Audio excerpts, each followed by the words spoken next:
The Next Chapter with Prim Siripipat is a production of iHeartRadio. Hey everybody, it's Prim. Welcome to The Next Chapter presented by Baron Davis and Slick Studios. This week's guest is former Duke and WNBA player and current assistant coach for the Sacramento Kings, Lindsey Harding. As just one of 7 women working as an assistant coach in the NBA, and to be honest with you, that number was a lot higher than I thought, she is undoubtedly helping to break the proverbial glass ceiling for women in sports. In college, she was an absolute force. She played at Duke from 2002 to 2007, making her mark not only in Durham, North Carolina, but across the entire college basketball landscape as one of the top point guards in the nation. By her senior year, she had helped lead the Blue Devils to 32-2 record, earning the Naismith and ESPN.com National Player of the Year honors, the inaugural WNCA National Defensive Player of the Year, the John R. Wooden Award All-American, the Nancy Lieberman Award, Associated Press First Team All-American, ACC Player of the Year, All-ACC First Team, Duke's Offensive Player of the Year. Wow, you get the point. Now, although she never won a national championship, the fact that she was just the second Duke women's basketball player to have her jersey retired tells you everything you need to know about the impact she had. And after being drafted number 1 overall in the 2007 WNBA draft, she would go on to spend the next 9 seasons in the WNBA and playing overseas. And it was around 2015 when Lindsey began her next chapter in coaching NBA players, which very, very, very few women have done. Yes, Becky Hammon, we saw, became the first woman in 2020 to act as head coach during an NBA regular season game, but we have yet to see a woman be named a full-time head coach for any one of its teams in the league's 76-year history. So the questions I had heading into this interview were, what gave her this overwhelming sense of belief to know she could do something that not many others, not many women had done before her? You know, there's that old adage that you have to see it to believe it. But Lindsey had never really had that luxury of seeing that many women, if any at all, coach some of the best male basketball players at the NBA level, at least when she was a child. So what was her process in making this dream become a reality for her? And what enabled her to keep going, even if she felt at times, quote, I didn't know what I was doing? It's a fascinating conversation about the power of belief and how these seeds that are planted earlier in one's life can really help foster this relentless self-belief later on as an adult. So without further ado, ladies and gentlemen, here's Lindsey Harding.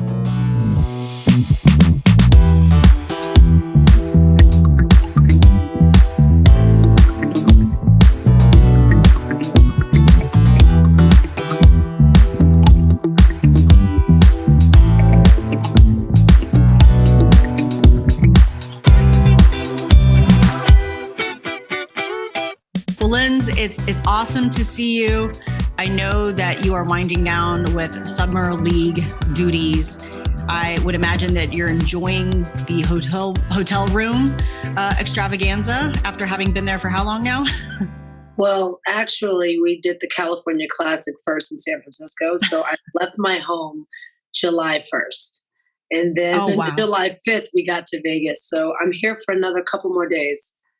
Wow. Well, I know you have a super busy schedule, so I appreciate you hopping on and finding an hour in the midst of all the things that you've got going on between games and shoot-arounds and practice and all that stuff. But, you know, you and I got a chance to connect or reconnect a couple of months ago when we spoke on the Duke Women's Sports Panel celebrating, 50 years of Title IX and 50 years of Duke Women's Athletics. And it was such a fun conversation. It crossed into so many different things between our experience as female athletes, the conversation around women's sports, equality, mental health too, sexism, but just hearing you engage in that conversation so many different ways, I thought, my gosh, I have to get her on our show. And I have a feeling that in this next hour, I'm so interested to learn more about you, but I also have the feeling I'm going to learn so much from you. And I feel like that is something that I can say about people who are not only just coaches, but coaches on a certain trajectory. And I'm curious about when I say that, if you have any thoughts in hearing that feedback. Well, for one, I've always been very open and honest. I think actually being in this space, it's opened me up even more. You can't be one of the only ones or the only one and be like a quiet mouse in the corner. You can't. They'll just walk right past you. So you have to learn to open your mouth, speak up, being okay with being wrong, and just using your voice. And I think as women, at times we don't. And I looked at my other coaches that are men, they don't think twice about saying certain things. They don't worry about that. So you know what? I'm going to step out and do the same. And I think with a lot of these issues, I just speak up on it or what I think. And, I'm not always right, but, just sharing my opinions, you just never know who else feels the same way and maybe is not comfortable enough with speaking out about it. Yeah, I absolutely agree. And there is a process for most people to get to that point of being confident and self-assured enough to be open. So does that imply that there were moments where you were closed before, or have you literally always been this way? I think a little bit I've been this way. But when you step into a place where you are the only one, and let me just relate it just to basketball. I can see something happen and immediately in my head, I'm thinking, for example, man, maybe we should go zone, next time. But I don't say it right away. And then 3 possessions later, a coach is like, hey, we should go zone. We go to zone and it switches. So I started to see certain things I was thinking ahead of time, it then being relayed. Then I slowly started, when I would see it, the coaches that I was more comfortable with, I told them right away. And then they kind of spoke. And then I said, screw this. Like, I'm just going to be the one. And it all kind of happened within a year of coaching. And I think that's now opened, me up. As you know, with sports, we always say sports is like a game of life too, right? It gives you confidence, strength. You have to compete in certain ways, but kind of always fighting, right? So I think it's always opened me up, but it didn't just jump out. I played this game. I look at not just my staff, all staffs, and I've done a lot. And so and with that, I should carry that and be confident enough to speak on it. Yeah, it's been a process, right? And I know that you've worked really hard and been through a lot of things to get to this point. And hopefully we can unravel that in today's conversation and somehow, some way condense it all in roughly an hour, which is impossible, right? But it's funny what you were just talking about. It's like that typical student experience of you're sitting in the classroom. And I had this so many times at Duke because let's be honest, I got in there for my athletics. I was a strong student, but not compared to just the regular student population. And I would sit there so many times and I was too afraid to raise my hand because I was like, I'm going to be wrong. I'm going to say something stupid. And then somebody would say the same answer and it was right. I was like, oh, I should have said something. Mm-hmm. So was there a specific moment? Do you remember a moment where you thought of that, we should go zone?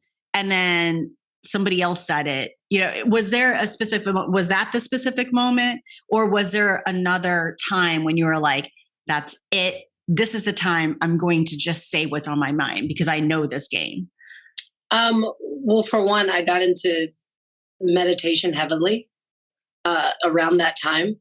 Tried to do it once a day, started for 5 minutes and tried to expand between 30 and 45 minutes a day if I can. And when you sit still and not saying shut your mind all the way off. I think that's the hardest thing to do, but there are moments within that time where you aren't thinking of anything and there's clarity. And I just got this something, I don't know if it's saying, telling, feeling of I do not need validation. I don't need validation. And I remember I just started speaking it and doing it. And another coach came to me and noticed the difference.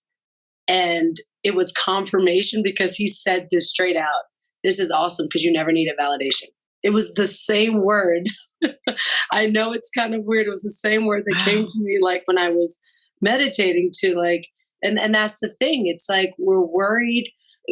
We're worried about what people think or what they're going to say.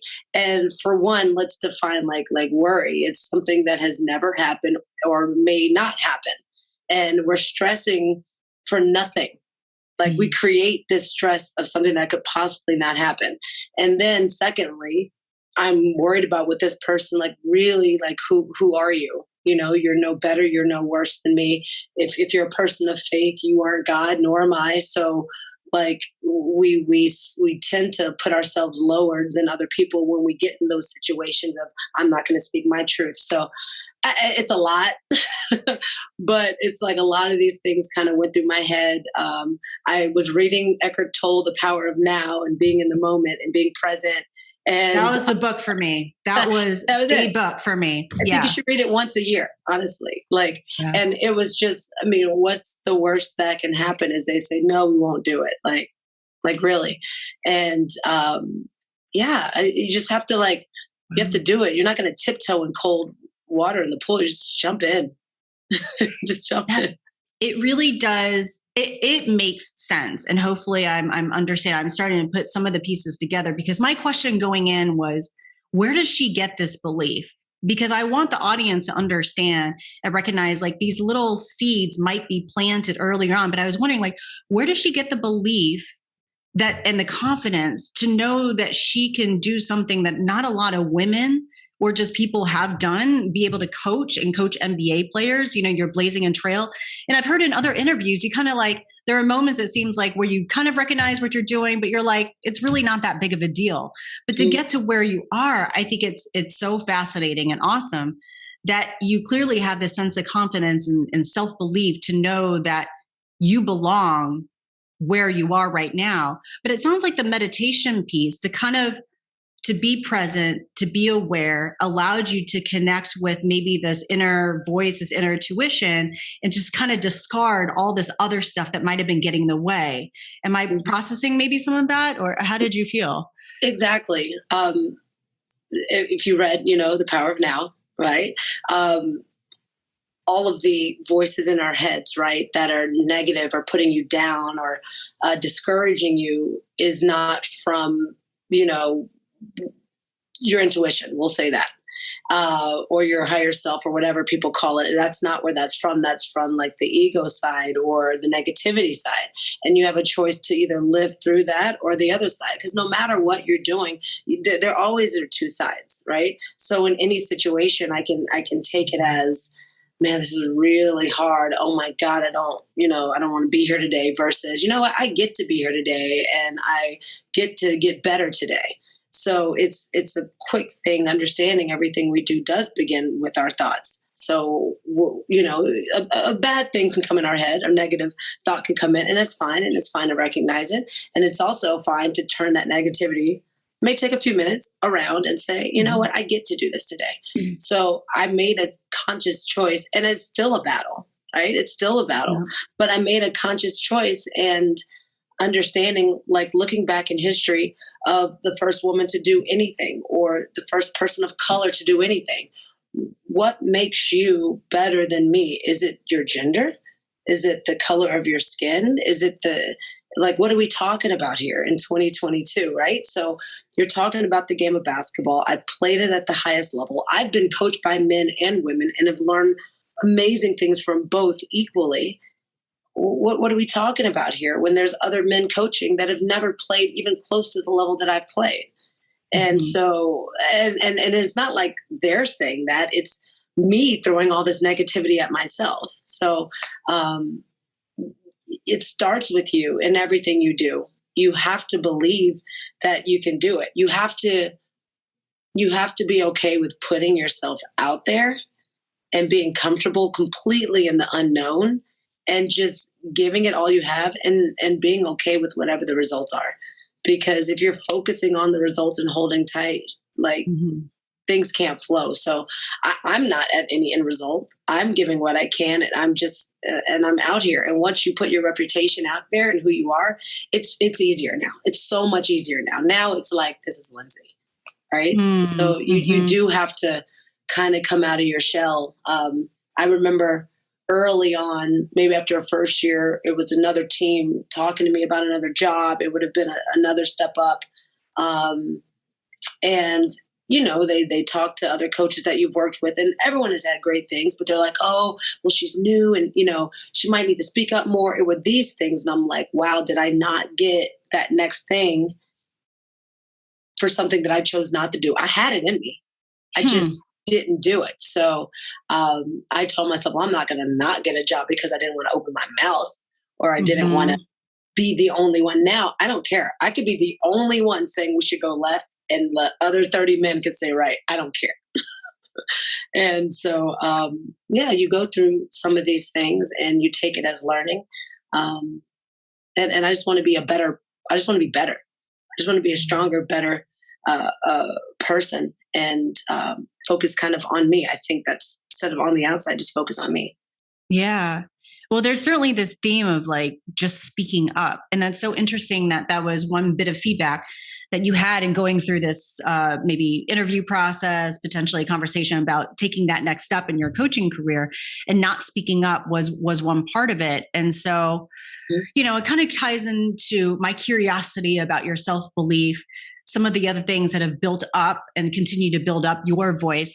So regarding your familial background, I know you were raised in Houston, Texas, right? And you have a couple siblings, but what parts from your family background helped instill this belief in yourself? I mean, I think the constant of you can do anything, work hard, hard work pays off. Hard work pays off. That kind of saying is a little, I mean, I wanted to dunk. And I swore, like I told these people this story, like I swore that, when I was 12, I was like, I could jump, I could touch the rim, I'm going to dunk. I worked on my vertical, I worked on lifting, I did high jump. And did I ever dunk? No, but because all of that, but that was my goal. But because of all of that work, right, I was able to get my shot off over people. I was one of the leading in rebounding. Because of that goal, I didn't accomplish that goal. I accomplished all the other things below it, which made me a National Player of the Year, right? So I think it is important to set these goals and go for them, because when you're going, that might be your end result, or as you're going, certain things may open up for you that you don't even know. I think there's always so much more for us out there. I think we're the problems and we limit ourselves. This is what I want to do. It's like I think there's just so much bigger out there that the universe could possibly have planned for us, that we just have to go for it and push. But my family always talked about that and was honest. Like, I know my dad, he's like, I'm going to be honest with you. You are young. You're young. You're a woman of color. You're a woman. You're from the South. It has to start with you, because it's not a bunch of people that's going to be like rooting you on, wanting you to be the best that you can be. What do your parents do? Well, my mom was a teacher for years, retired now. My dad was a business. He worked in Anheuser-Busch for years. He was a VP there for years, and he's now retired. He actually taught at the business school at Rice and University of Houston for a little bit when he was done. So he was the first to go to college on his side. It was kind of that kind of push, and I'm sure he didn't really see that as something, but yeah, you have to you have to try. I think most people are afraid of failure, so they don't give it their all, because they have a reason why they didn't succeed. So even though your dad was in business or various business ventures, but he ended up teaching. So you kind of come from a family where both parents ended up getting into teaching. A little bit. I never saw my dad. That was something. To this day, I hadn't seen him teach or at all. That would have been really fun. I think it was only for a few years. He had already retired, and he went back to do that. But giving back, right? Teaching. My mom was a teacher, so giving back. My dad was always the one to, to this day, he may send me a freaking lecture on about something. And okay, Lindsey, you should probably this. And so it is always kind of, you say thank you, some of it's good, now I'm like, look, when you were in business, I didn't tell you how to run, maybe you should change beers. I didn't tell you how to run that, but maybe you should change beers. I don't know. That's great. But it was always like a teaching. That's how he kind of always was, teaching. Interesting. What were you like as a kid? A lot of energy, super athletic, any sport. This is how you throw a football. I could throw a football. This is how you kick a soccer ball. I got it. Basketball. I was also a track runner. I got recruited for track as well, but did basketball. Obviously a great choice. So I was always with that. But I think more like fun, loving, happy kid. I was never really went through a little bit as a kid, through stuff with my family, but I was never really like a down kid. I always somehow tried to bring energy and light. And those moments where you went through some things, I would imagine that you had to kind of build whatever it was, a sense of resiliency. And, because the power of belief and believing in yourself, I often think, as it relates to sports, oftentimes comes from our losses and mistakes and failures and all of those things, right? Because it builds a sense of confidence and resiliency. So what kinds of things from your childhood, if you were to think back to it, helped you build that belief and that sense of resiliency? I remember when this was, I guess, older, like at high school age. It was the first year they were having the McDonald's All-American game, which is the All-American game for the top players, high school players in the country. And it was the first time they were having the young girls. So they'd always done the boys. Now in every ranking, I was like top 20, top 25 around coming out. So I was highly recruited and I never got invited to that. And I remember I was upset. I didn't, understand. It was the first time they were having that tournament or that game. And they said that they wanted representation from all over for the first year because there were already quite a few from Texas. And I remember being just like upset and heartbroken.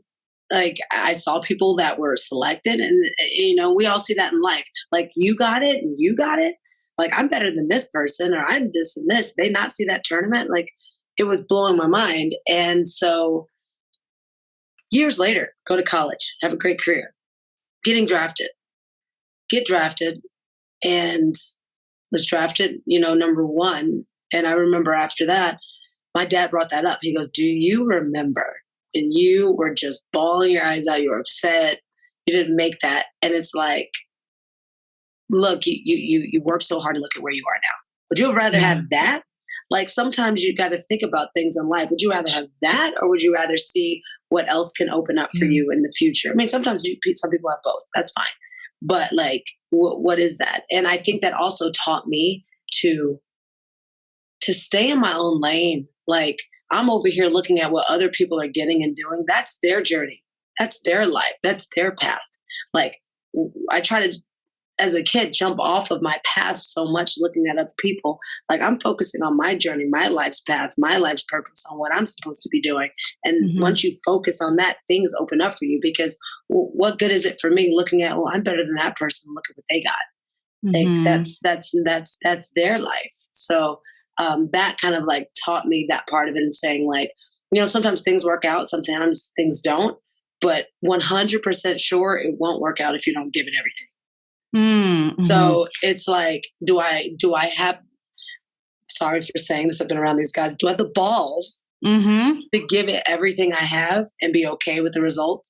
Or, I might as well just not even do it, So that's kind of where I've come and I'm talking about this. We talk about confidence and I don't want it to come across as easy. It is a battle every day. It is not every day, but it's a battle at times. There are times where something will hit me and it'll hit you right in the middle and it could be a little bit of doubt, but I've learned to twist it right back to a positive. So it's not like you're just going to overcome this thing and it's never going to happen again. No, not at all. It's going to keep, what happens is it becomes easier to deal with to a point where you recognize it and then you can flip it very quickly. And I think that's why these long form conversations for me are so important, is especially for the young athletes or just like, young listeners who are listening out there, to dive into that moment where you were overlooked in high school and you were bawling. And that was kind of a big turning point for you, where it's almost like it's okay to be overlooked, because that certainly doesn't dictate my fate and my circumstances much later. Because as we know, you're a Hall of Famer at Duke, jersey in the rafters at Duke, and number 1 overall pick, spend nearly 10 years having a professional career. So you obviously showed yourself and everybody else that the decisions that they made when you were in high school were off, but it certainly, but they weren't indicative of your abilities or your potential. No. Again, it's other people. Like we put so much weight on other people. Like, I didn't make this team. It's still someone else's opinion of whether you should make the team or not. Sometimes you may not even, it's not about being good enough. It's about a fit. Sometimes it's other things that you don't know about that's happening, but still understand it is an imperfect person's decision and opinion on you. So take what you will with that. I don't take it as, oh, this person is bad or wrong. I take it they're doing the best that they can with what they have, and I'm going to do the best that I can with what I have, and like leave it. There's no point in wasted worry and fear and anger, because you're just you're going to have to pick yourself up anyway. Mm-hmm. So it's like you either can sit in it, and it's maybe you sit in it for a second. But then it's kind of like, all right, so what's my next move? What's my next step? What am I going to do? How can I be better? I choose to live like that. I try. Mm-hmm. Well, I also find what's so wild is that I know you were a multi-sport athlete. I think gymnastics, right? Mm-hmm. Track, you were track and field star, soccer, but then the game that you have continued to work in and around was something that you didn't start until you were 13 years old. Mm-hmm. Am I right? You didn't start basketball till 13. Mm-hmm. So how did that happen? I was track. I wanted to be like FloJo. Like, that was me. I was track. And my 7th grade coach was begging me to play. First off, she was like, you have to play volleyball. Because in my junior high, you could do track, basketball, volleyball. Play volleyball. I was like, no. She got me to play volleyball. I did. It was too slow for me. I'm young, but it was too slow for me. It was good. It was fine. It was just like not my thing. And then she begged me to play basketball. And I was like, look, you got me to play volleyball. I'm not doing it. I'm not doing it. And then finally I said, fine. And I played. And same year the Houston Comets started, right? I'm, the whole thing of being able to see it and believe it. I'm definitely first generation WNBA and what it has done, because I saw it. My dad bought season tickets. I was 13. I watched them, and the moment I walked in the arena, I was like, I want to play in the WNBA. I will never forget that. I was like, I want to play in the WNBA, and that was kind of that goal and focus. But yeah, and then it became just this year-round thing of obsession, but fun. We talked about things that we go through in life. Sports was my escape. Some people have other things that they use to escape certain things. And I think we can use things to be positive. Some people use it as art, as music. Some people run. I went outside and just played basketball and dribbled or shoot, go play somewhere else. So that was my thing. I was a bit obsessed, not like I have to do it. Sometimes it was like fun to go out, but other times it was when I'm playing, I'm not thinking. When I'm playing, I'm in my heaven, right? I guess. Yeah. So I found my passion very early, and I feel very lucky to do that. I believe passions can change over time, but at that time, that was the thing that, held everything together for me. Mm-hmm. It's funny, Shamika Holdsclaw, another former number 1 overall pick in the WNBA draft, kind of talks about basketball in that same way. And she talked about basketball being an escape for her growing up in New York, Queens, tough childhood, and all those things. So for you, why was it an escape, and what things were you escaping from?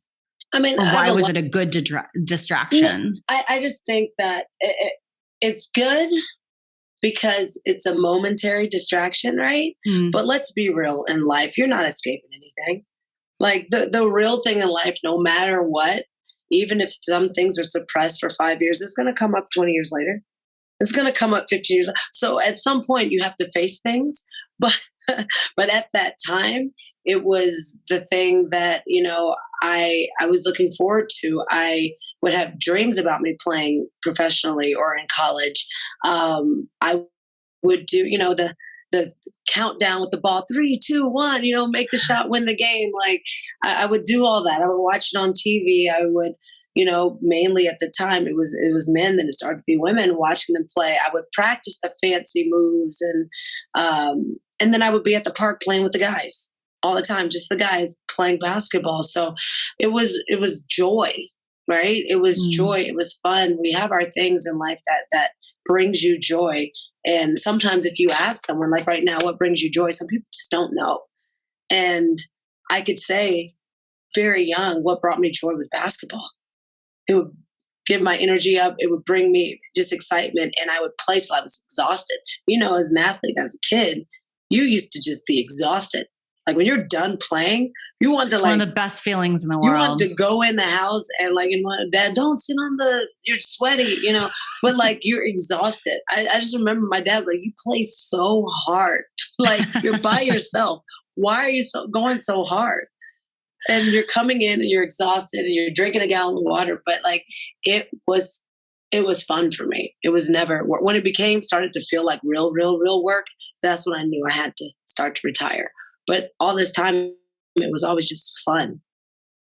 Wow. So Houston Comets, you said you were dreaming, you started envisioning, you started saying, I want to be a WNBA player. How old were you? 13, 14. I was still in junior high.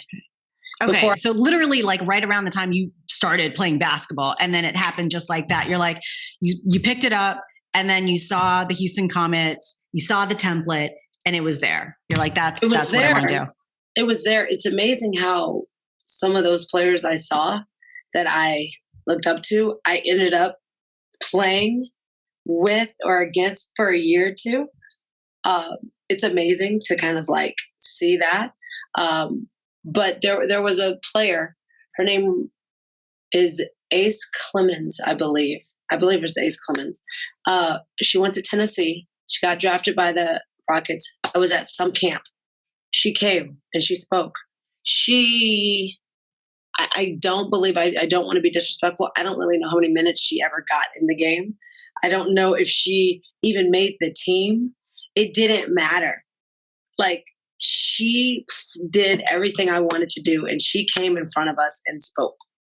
And I remember that. And I was just staring like, oh my God, this like, WNBA player. And I remember that because when the roles were reversed, I take great pride and honor when I'm speaking to young girls and boys, and they're looking at me that way. So there were little points in my life that I do remember the WNBA game, remember her coming to speak to us. That just kind of stuck with me. Like, you don't know what you can say, what you can do, who's watching you, the impact it can have on a kid. A kid may not even know you, and be going through everything and saw you, and they will be 50 and say, I remember this. So like that, like I remember that. And, it was great. That's awesome. And I think it just goes to show that, I'm one of those people that I don't remember everybody's name or faces or even my score, some of my best performances. I don't always have the best memory, but I do remember that feeling. And I think that kind of speaks to your experience of like, you connected with her and how she played and how she presented herself. And that blueprint was all that you needed to take that leap and that jump. And so here you have a player and you have that blueprint. So where did your blueprint come for becoming a coach? Oh God. Because there wasn't any of that when you were growing up and coming up. No, I'm still figuring figure that out now. If you got any ideas, let me know. No, I was playing in the WNBA. I was in an NBA All-Star in New Orleans. I, with connections with NBA coaches, we're at the same event. It's an event where the commissioner's there. And I was talking to, I believe it's like a former NBA coach. And I was really just kind of talking. I meant it, but it just came to me. I was like, you know what? When I retire, I should coach in the NBA. And the guy looked at me and he said, well, then you need to go talk to this guy. And he pointed this man out named Warren Legary. Warren Legary is an agent. He has a huge hand in starting Summer League. He represents a lot of coaches, front office. So I walk up to this man, very powerful man. And I told you I have this confidence at times. Just walked right up to him, introduced myself, told him who I was, what I did. And I said, I've been told if I want to coach in the NBA, you're the guy I need to talk to. And he looked at me and we talked for a little bit. We exchanged information and stayed in touch here and there. And I just remember one summer, I had a little bit of time. He said, we have Summer League. Would you be interested in coming and being like a guest coach? And I said, sure. He connected me with the Toronto Raptors. I came, I was a part of their staff for Summer League, sat behind the bench, didn't really do a lot with that, but just got to be a part of it. Mm-hmm. And it was amazing. The players were great. I mean, you learn, right? You learn they've never been coached by a woman. So, they walk in a room and we're all lined up and they're shaking. They're like, yeah, coach. And literally, I tell you, 3 of them walked right past me and went to the next guy's hand. And so the head coach was talking about me as a player, did not say she for a reason. Talked about me as a player, talked about how this is an amazing coach that's here. This person is a guest coach. They've done everything you want to do. Coach Lindsey Harding. Their faces were like, they like jaw dropped. After that, all 3 of them came to me, ma'am, I'm sorry. Ma'am, I didn't mean to. And I was like, it's okay. You know what? This is new for all of us. This is great. They opened the doors. One like kissed me on the hand. Good morning, coach. I'm like, we're just not going to do that again. But like, it's totally fine. Like, it's new territory. And it's so sweet. Such great people. But it was such a great experience that I said, I think I want to work in the NBA. And so I'm playing. I retired. And I contacted that agent, Warren. And I said, can I come to Summer League? And at Summer League, everyone's here, from front office coaches, some owners, they're all here. So I said, I'm just going to network as much as I can. And so I met a lot of people, talked, told them what I was doing, took about 4 months off. And I got contacted by the league office and they had a program for former players, 4 of us, to do of like basketball operations program, which is for front office. And I said, yeah, I want to do that. I got hired. I worked in the league office for a year. And during that time, I'm still like everyone I've met. It's like, you talk about networking. It's like every week, who can I contact new? Who can I continue this conversation? Like it's almost like a calendar. You just want to make sure that you touch people because people hire people that they know. And I haven't been in the NBA space. So kept talking. And then after a year, I had a couple interviews and one was with the 76ers, whom I met when I was coaching that time for the Toronto Raptors. And they hired me as a scout. And as I'm doing this, I get interviewed and they're like, you're the first female full-time scout in the NBA. And it's like, what? Or the first Black female, right? Like African-American female. And I'm just like, what? So then you're really hitting things that are like new. So doing that. And then through there, they were looking to hire a player development coach. I just retired. I was there. They asked me. I did it. And I've been on the court coaching ever since. So it wasn't really a plan. And I was actually going back and forth a lot with, do I want to go front office? Front office, you get a chance to be the decision maker. You get to be the person to have kind of the power to hire, right? And then on the other side, do I want to be a coach? And I was going back and forth. You can always switch it, but you need to have a focus. And it just hit me, right now where I'm at. Like I like the teaching, I like the coaching. So kind of short but long story. Yeah. I didn't plan it, but I didn't plan it, but now I'm here. I look up and, there's never been a person that looked like me on the front of the bench. I mean, Becky Hammon was, but not a woman of color. And there's never been a woman of color that's been a G League head coach. There's never been a woman, period, as an NBA head coach. So, all these men can look around and have examples of what they've seen and what the hell, they could say, I grew up watching you. I grew up watching you do this. I don't have it. So this is new for me, but I'm here trying to do the best that I can and see how far I can go in this. Well, your effort is doing a lot because it almost served you that it seems like you had a plan, but maybe not a specific plan along the way in the sense of you're exploring what you really like to do.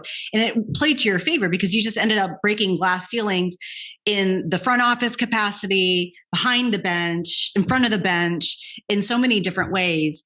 And I hope I'm taking the conversation in the right direction, but I can't help, I'm so curious about what was that one conversation before you met and approached that agent, Warren Legary? What was the conversation that you were having that made you say out loud and you were brainstorming and you thought, I'm going to coach in the NBA. I'm going to work in the NBA. Do you remember that?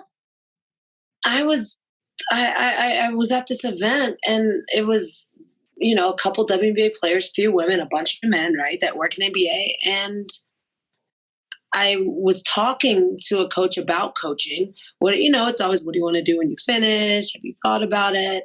And it's like, I'm not sure. Maybe I'll go back to school. Maybe I'll get my MBA, work in the business side of sports. And it was kind of just I was like, you know what? It would be awesome, like, to coach in the NBA, really. And that's the guy you should talk to. And wow, it just, it kind of, kind of went that way. The little voice told me to say it. Whether I don't want to say whether I was telling the truth or not. Obviously I was, like, subconsciously, but, saying it and doing it. So I don't really, it's great you asked that question. I don't remember, like, details of that conversation, but I just remember saying it. They suggested to speak to that man, and it was kind of like that guy. So I was kind of hovering, right? I was waiting until he was done talking, and then once he finished talking, he was important. Another guy came. I'm like, how am I gonna get my in? So I kind of my entry point. Yeah, I saw him shaking the guy's hand goodbye, and as he was shaking it, I put my hand on his back. And I smiled. I said, and then he looked at me. And right when he looked at me, I was like, yes, it's my conversation now. You were looking for the opportunity. You were looking for the way in. Yeah. You can't just be like, excuse me. Like, when you make a little contact, like on his shoulder, little contact, it turns, right? That was it. But right when he's saying goodbye, like the handshake, they were just releasing.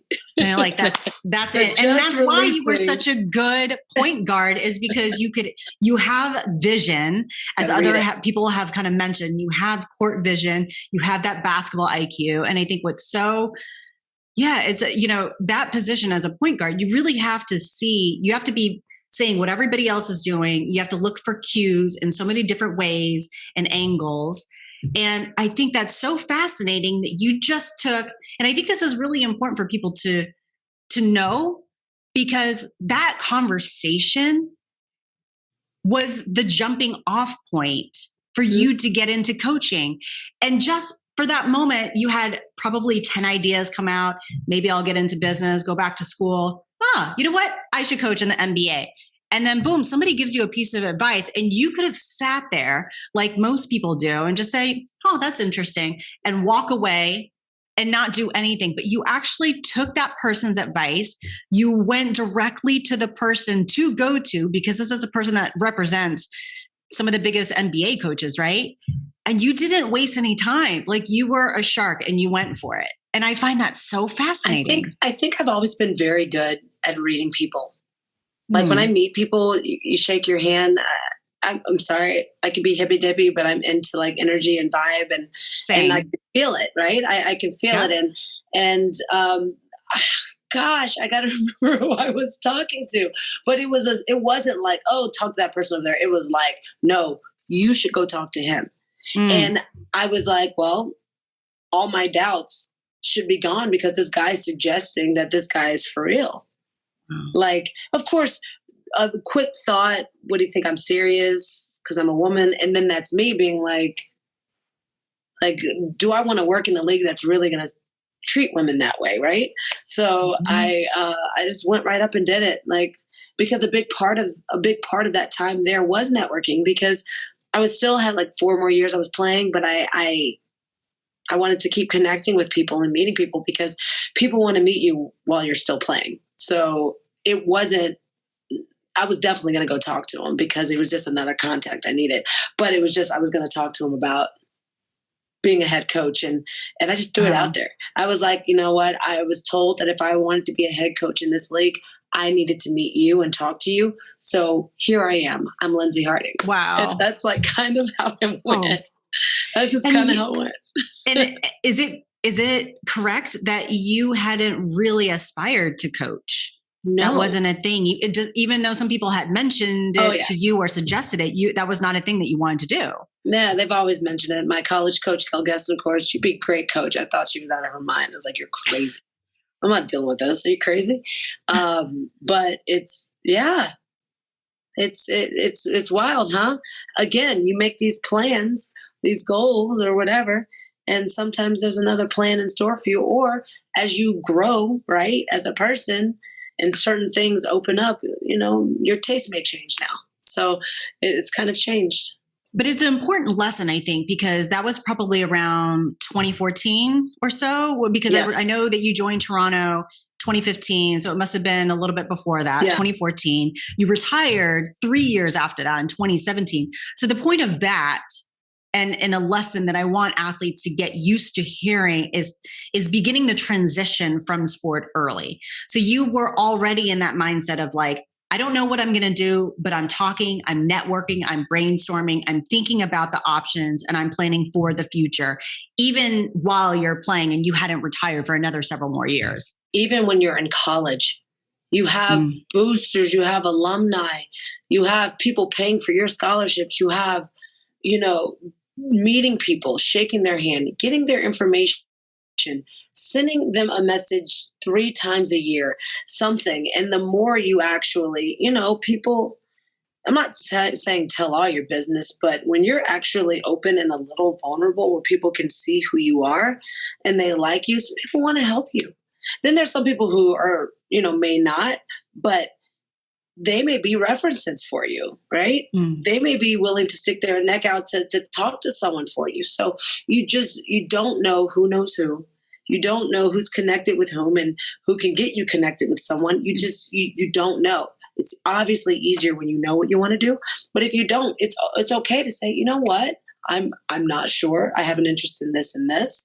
And if I were given an opportunity to do this, I would jump on it. As if I were given an opportunity to do this, I would do that as well. And that's what I was saying to some of this front office and coaches early. I said, you know, I'm open to all of these opportunities because I feel I'm at a point where I will go give it my all to really, truly see which direction I want to go in.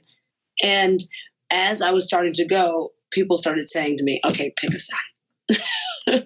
Okay, what is it that you really, really wanted to do? And it, you know, as I've done both, I was like, I was able to do both. That was really great for me.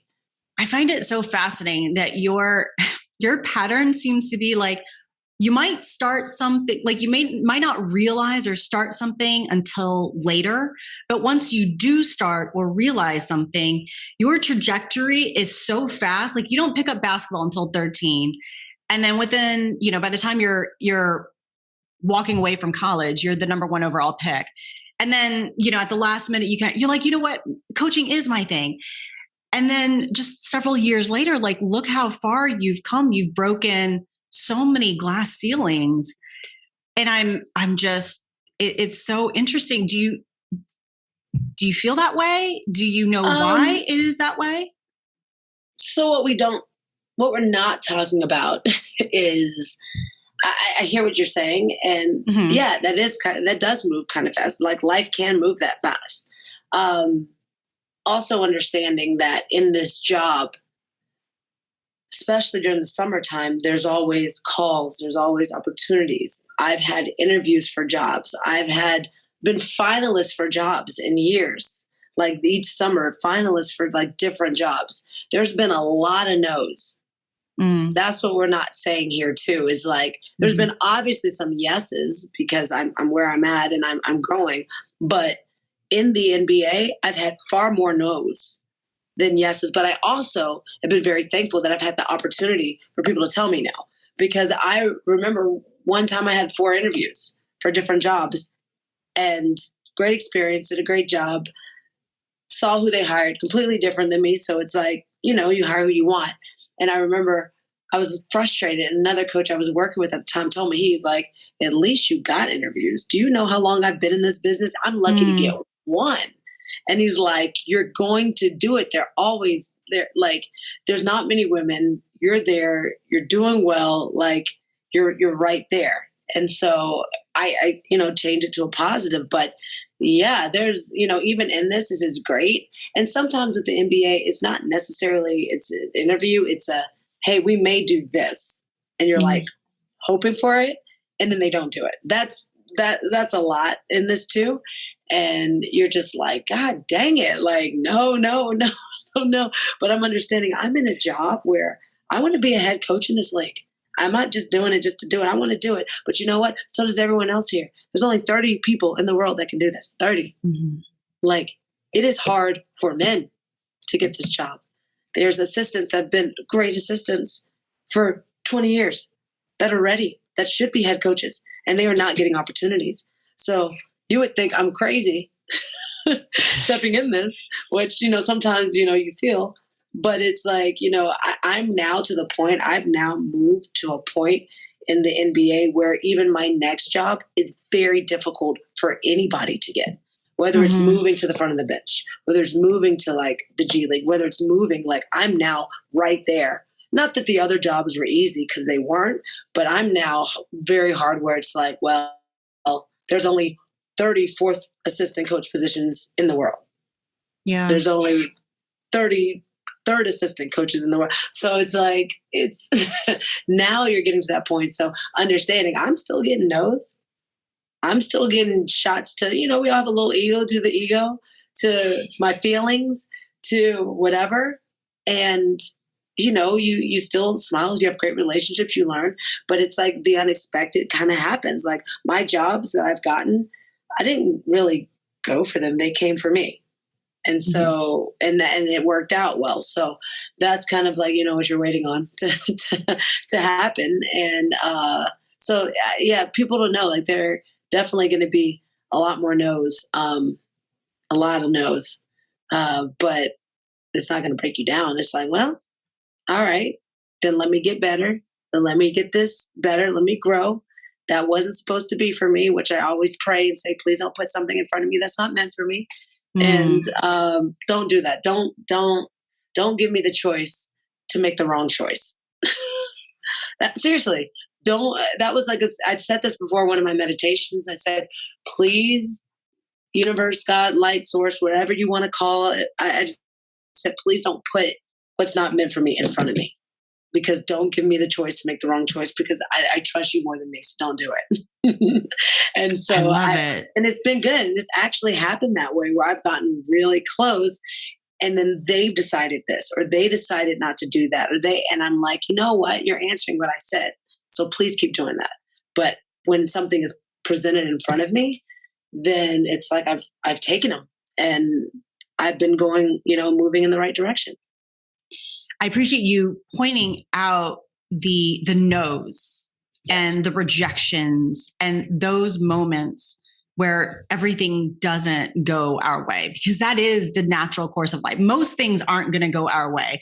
The athletes that we see that are the most successful have experienced more losses than anybody else. And so, I think that is really so important to point out, because on the outside, it is easy for all of us to say, wow, well, she went there and there and there and there. And look, it's just this, it feels like this linear trajectory, but it is anything but that. And we know within, the NBA, NFL, any just professional sports league, there is so much movement and so much volatility and instability with regards to the front office and coaching positions. So I cannot imagine the type of just constant activity that's going on. I mean, you're with the Sacramento Kings that has a new head coach, just several months ago, and the person that you joined with is gone. So I weathered the storm. Like that was the thing too. Since I've been at Summer League, everyone's like, basically, do you still have a job? Are you still here? Because you know what? A new coach comes and they bring their team and they're doing their thing and having, great conversations and comfortable things and great references. I'm still here, which is I'm excited about, super excited about, to work with the coach who's won championships. All right. So this is going to be like awesome and awesome learning. But you will get no's. And I don't want people to think that this is all easy all the time. It's not. It took me a while to verbally say out loud to people, I want to be a head coach in the NBA. I remember the moment I changed my mind about it, because I was worried about, are people going to joke? Like, I definitely do not do social media like that, because, you see inappropriate comments about women being successful. It's like, those people are just, I feel bad for them, but you just don't want to put that in the air. You just don't want to. And I remember talking to a guy who just started the video room and first year, and I was talking to him in a conversation with someone else. He's like, yeah, I want to be a head coach in the NBA. Guy never played, but started in the video room. You know why? Because several coaches have started in the video room. And now Eric Spoelstra from Miami, great coach, won championships, right? Yeah. Like one of the best coaches to